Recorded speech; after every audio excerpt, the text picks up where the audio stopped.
সকলকে কামরুজ্জামান স্যারের পক্ষ থেকে শুভেচ্ছা ও অভিনন্দন।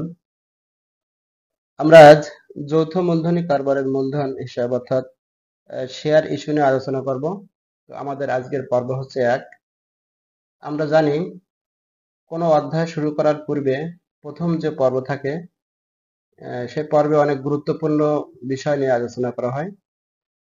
তো আমাদের আজকের ক্লাসটি অত্যন্ত গুরুত্বপূর্ণ। আমরা শেয়ার ইস্যুর গুরুত্বপূর্ণ কিছু টপিকস আমরা এখানে আলোচনা করব। শেয়ার ইস্যু অর্থাৎ এই শেয়ার ইস্যুর ক্ষেত্রে আমরা শেয়ার বলতে কি বুঝি। আমরা যখন দেখি শেয়ার কি, আমাদের শেয়ার ইস্যু করবো আমরা, ঠিক আছে, কিন্তু শেয়ার কি এই জিনিসটাকে জানা প্রয়োজন। শেয়ার হচ্ছে যৌথ মূলধনী কোম্পানির মূলধনকে যে কতগুলো ক্ষুদ্র ও সমান অংশে বিভক্ত করা হয় তার প্রতিটি অংশ বা একককে এক একটি শেয়ার বলে। অর্থাৎ যৌথ মূলধনী কোম্পানির মোট মূলধনের ক্ষুদ্র ক্ষুদ্র অংশকে এক একটি শেয়ার বলা হয়। যেমন প্রাণ কোম্পানি এর অনুমোদিত মূলধন রয়েছে 1 লক্ষ টাকা, যার প্রতিটি শেয়ারের মূল্য 10 টাকা। তো এক্ষেত্রে আমাদের শেয়ার সংখ্যা কত হবে? আমাদের শেয়ার সংখ্যা হবে 1 লক্ষকে যদি আমরা 10 টাকা দিয়ে ভাগ করি তাহলে আমাদের শেয়ার সংখ্যা হবে 10,000টি। তো এখানে আমাদের যে কথাটা মনে রাখতে হবে সেটি হচ্ছে যে সমান অংশে বিভক্ত করতে হবে, অর্থাৎ প্রতিটির দাম কিন্তু সমান হতে হবে। ঠিক আছে? এখন মূল কথা হচ্ছে যে শেয়ারটা আমাদের সবসময় সমমূল্য হবে। সমমূল্য অর্থাৎ হচ্ছে কি আমাদের সবসময় শেয়ারের লিখিত মূল্যটা সমান থাকবে। এটি আমরা লিখিত মূল্য থেকে কম দামে শেয়ার বিক্রি করতে পারবো অথবা বেশি দামে শেয়ার বিক্রয় করতে পারবো। তো আমরা যদি বেশি মূল্যে শেয়ার বিক্রয় করি তো সেটিকে বলা হবে আমাদের অধিহার, এবং যদি আমরা কম মূল্যে শেয়ার বিক্রি করি সেটিকে বলা হবে অবহার। এখন আমরা দেখব শেয়ারের প্রকারভেদ। তো শেয়ারের প্রকারভেদকে সাধারণত 3 ভাগে ভাগ করা হয়। এক হচ্ছে সাধারণ শেয়ার, অগ্রাধিকার শেয়ার এবং বিলম্বিত দাবিযুক্ত শেয়ার। এই যে 3টি অংশ আমরা এখানে দেখতে পাচ্ছি, যে সাধারণ শেয়ার, অগ্রাধিকার শেয়ার এবং বিলম্বিত দাবিযুক্ত শেয়ার। তো এই 3টি শেয়ারের ভিতরে আমাদের অগ্রাধিকার শেয়ারকে 6টি ভাগে ভাগ করা হয়েছে। আমরা একটু দেখি কি কি আছে।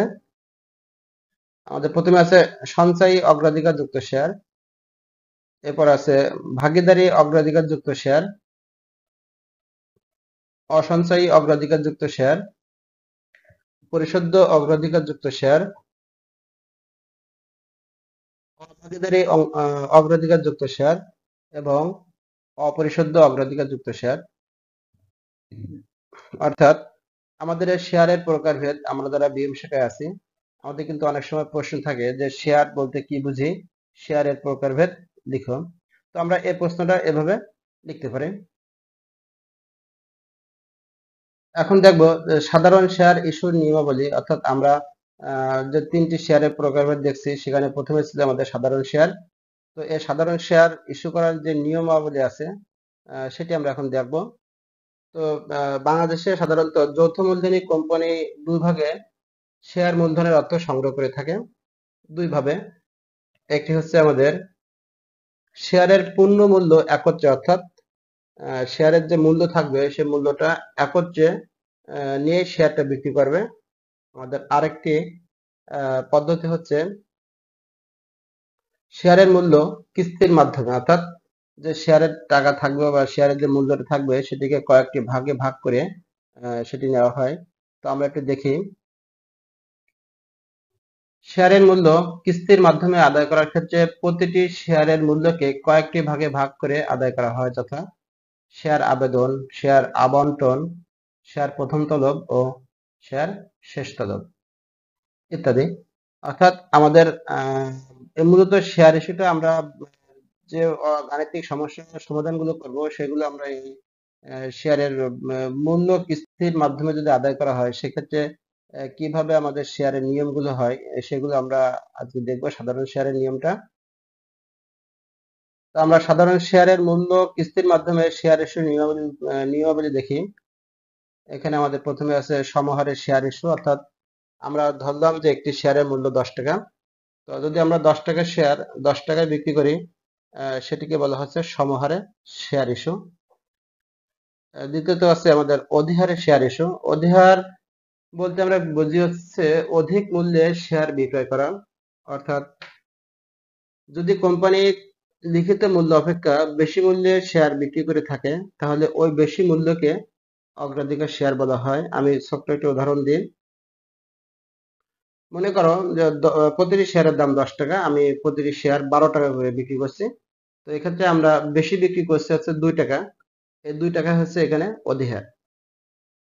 মোটামুটি আমরা সমহারে শেয়ার সেটা বলতে বুঝলাম যদি লিখিত মূল্য সমান শেয়ার বিক্রি করে, সেটি হচ্ছে আমাদের সমহার। লিখিত মূল্যের উপরে যদি শেয়ার বিক্রি করে, অর্থাৎ লিখিত মূল্যের থেকে যদি বেশি মূল্যে শেয়ার বিক্রি করে থাকে, সেটি হচ্ছে আমাদের অধিহার। এবং সর্বশেষ হচ্ছে আমাদের অবহার। অবহার বলতে আমরা বুঝি যদি লিখিত মূল্যের থেকে আমরা কম মূল্যে শেয়ার বিক্রয় করে থাকি, তাহলে ওই কমকৃত মূল্যকে শেয়ার অবহার বলা হয়। যেমন প্রতিটি শেয়ারের দাম আমরা ধরলাম 10 টাকা, আমরা বিক্রি করলাম 9 টাকা করে। তো এখানে আমরা 1 টাকা কম মূল্যে বিক্রি করছি, এই 1 টাকা হচ্ছে আমাদের শেয়ার অবহার। এখন আমরা সমহারের শেয়ার ইস্যুর কিছু যাবতীয় নিয়ম আমি এখানে দেখাবো। তো আজ আমি সমহারের শেয়ার ইস্যুর নিয়মটা দেখাবো, পরবর্তী পর্বে আমরা অধিহারের নিয়মটা দেখাবো, এর পরবর্তী পর্বে আমরা অবহারের নিয়মটা দেখবো। তো এর পাশাপাশি আমরা শেয়ারের বকেয়া তলব, অগ্রিম তলব, শেয়ারের মূলধন ইত্যাদি নিয়ে আমরা আলোচনা করব। তো আমরা প্রতিটি ক্লাস সবাই স্বতঃস্ফূর্তভাবে দেখি এবং মনোযোগ সহকারে দেখব। আর বিশেষ করে যে নিয়মগুলো আমি এখানে দেখা যাব, এই নিয়মগুলো খুব গুরুত্বপূর্ণ। আমরা এগুলো খাতায় লিখে রাখবো। যেমন প্রথমে আমাদের আছে শেয়ার আবেদনের ক্ষেত্রে। তো তোমাদের আরো সহজ করে বলি, শেয়ার আবেদনের ক্ষেত্রে প্রথমে শেয়ারের টাকা পাওয়া যাবে, এরপরে হচ্ছে শেয়ার আবেদনের টাকাটা শেয়ার মূলধনে স্থানান্তর করতে হবে। অর্থাৎ আমাদের প্রতিটি ক্ষেত্রে, অর্থাৎ আবেদন, আবন্টন, প্রথম তলব, শেষ তলব, প্রতিটি ক্ষেত্রে আমাদের দুটি করে জবাব হবে। একটি হচ্ছে আমাদের টাকা পাওয়া গেলে কি হবে, এবং আরেকটা হচ্ছে আমাদের মূলধনে স্থানান্তর করলে কি হবে। তো আমরা এখানে প্রথমে দেখি, শেয়ার আবেদনের টাকা পাওয়া গেলে জবাব হবে ব্যাংক হিসাব ডেবিট, শেয়ার আবেদন হিসাব ক্রেডিট। এখন অনেক সময় আমাদের টাকার অঙ্কটা বের করতে সমস্যা হয় বা আমরা ভুল করি। হ্যাঁ, সেজন্য আমি এখানে তোমাদের সংক্ষেপে লিখে দিচ্ছি যে আবেদনকৃত শেয়ার সংখ্যা গুণ শেয়ার আবেদন হার। অর্থাৎ আমাদের আবেদনকৃত শেয়ার সংখ্যা বলতে হচ্ছে যে যতগুলো শেয়ার ইস্যুর এগেনস্টে আবেদন করছে ক্রয়ের জন্য, ওই আবেদনকৃত শেয়ার কে বোঝা হচ্ছে আমাদের এখানে আবেদনকৃত শেয়ার।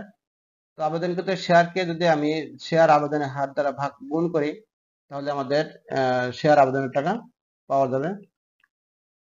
এরপরে আসি, শেয়ার আবেদনের টাকা মূলধনে স্থানান্তর করা হলে জবাব হবে কি, এখানে আমাদের ব্র্যাকেটের ভিতরে একটি কথা বলা আছে যে ফেরত এবং সমন্বয় সহ।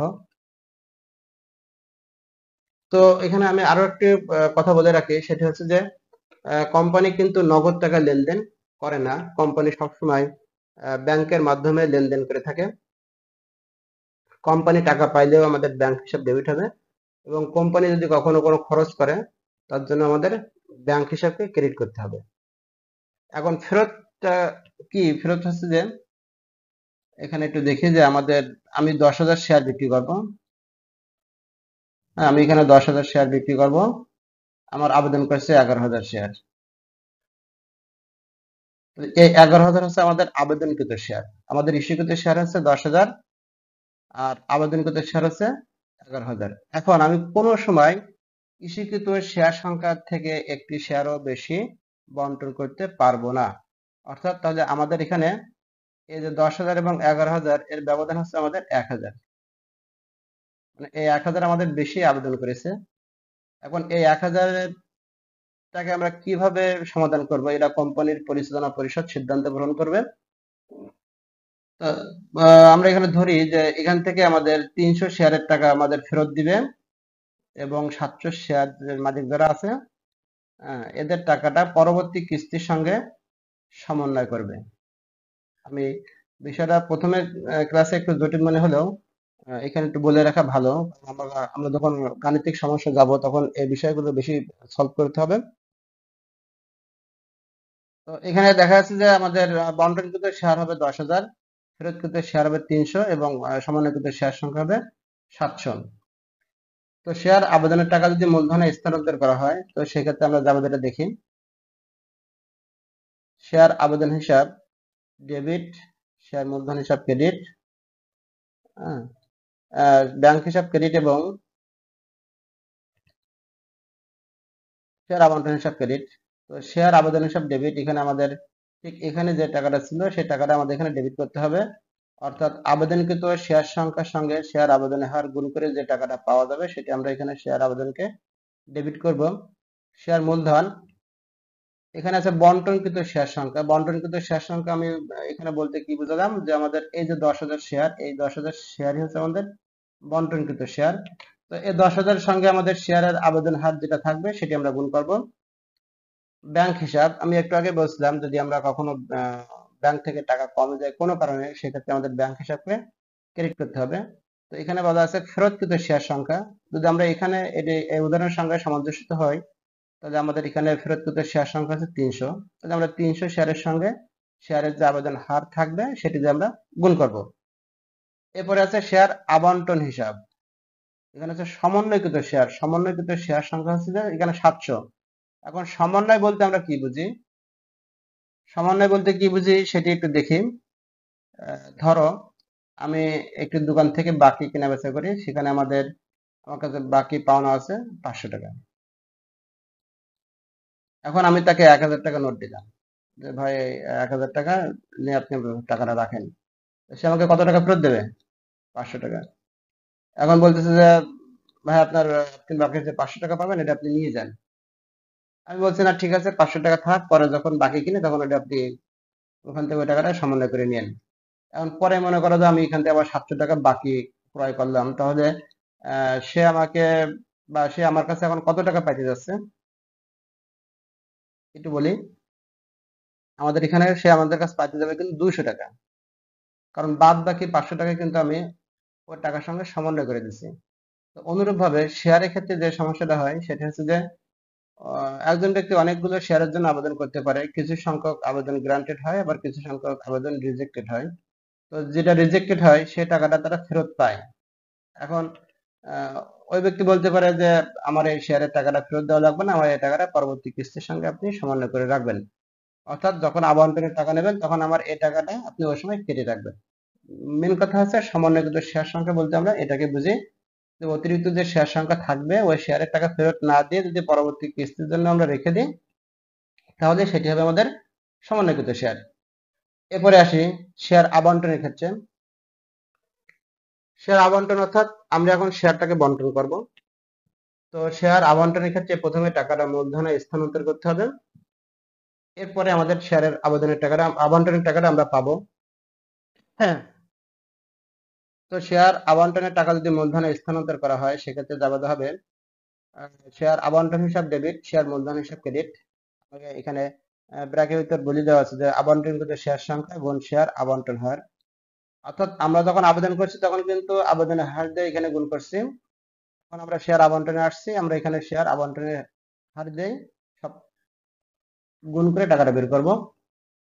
এবং দ্বিতীয় যে জাবেদাটা হবে সেটি হচ্ছে যে শেয়ার আবন্টনের টাকা যদি পাওয়া যায় সেক্ষেত্রে আমাদের কি জাবেদা হবে, আমাদের জাবেদা হবে ব্যাংক হিসাব ডেবিট, শেয়ার আবন্টন হিসাব ক্রেডিট। অর্থাৎ এখানে আবন্টনের সামনে 3টি স্টার চিহ্ন দেওয়া আছে, অর্থাৎ এটি খুব গুরুত্বপূর্ণ, কারণ আমরা যখন শেয়ার আবন্টনের টাকা পাবো তখন কিন্তু আমাদের খেয়াল করতে হবে আমাদের আবেদনের সময় কোনো সমন্বয়কৃত শেয়ার ছিল কিনা। যদি শেয়ার সংখ্যা থাকে বা আবন্টনকৃত শেয়ারের সঙ্গে সমন্বয়কৃত কোনো টাকা রাখিয়ে দেওয়া হয় সেক্ষেত্রে আমাদের সেই টাকাটা কিন্তু এখানে বাদ দিয়ে তারপর এখানে আসবে। তো আমরা গাণিতিক সমস্যা যখন সমাধান করব তখন আমাদের এই বিষয়টা আরো ক্লিয়ার হবে।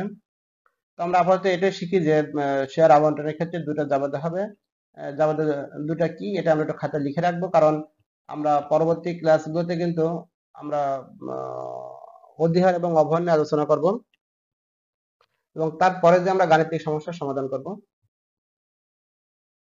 তো তখন কিন্তু আমাদের এই সূত্রগুলো কাজে আসবে।